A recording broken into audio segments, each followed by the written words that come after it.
કપડવંજ તાલુકામાં રોડ વિભાગની બેદરકારીના કારણે કાર પલટી ખાઈ જવાની ઘટના પ્રકાશમાં આવી છે. કપડવંજમાં નદી દરવાજાથી મહોર નદી સુધીનો નવો રસ્તો બનાવવાનું કામ હાલ ચાલી રહ્યું છે.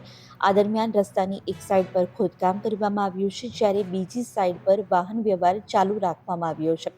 જોકે ખોદવામાં આવેલી સાઈડ પર કોઈ પણ પ્રકારની સેફટી, રેડ લાઇટ કે ચેતવણીના બોર્ડ ન મૂકતા રાત્રિના અંધારામાં એક ડોક્ટરની કાર ખાડામાં ઘૂસી ગઈ હતી અને પલટી ખાઈ ગઈ હતી.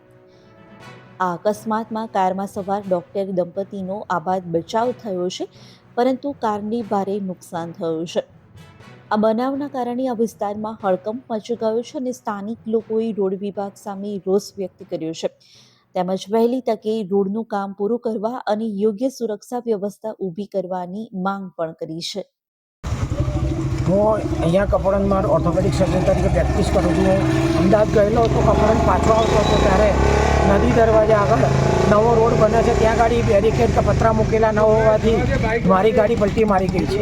આમ નસીબ જો કે મને અને મારી પત્નીને કંઈ નુકસાન થયું નથી. ગાડીમાં નુકસાન છે, પણ સત્વરે અહીંયા પતરા કે બેરિકેડ મૂકી અને અમારા જેમ બીજા કોઈને નુકસાન ના થાય કે જીવનું જોખમ ના થાય એવી અપીલ કરવામાં આવે છે.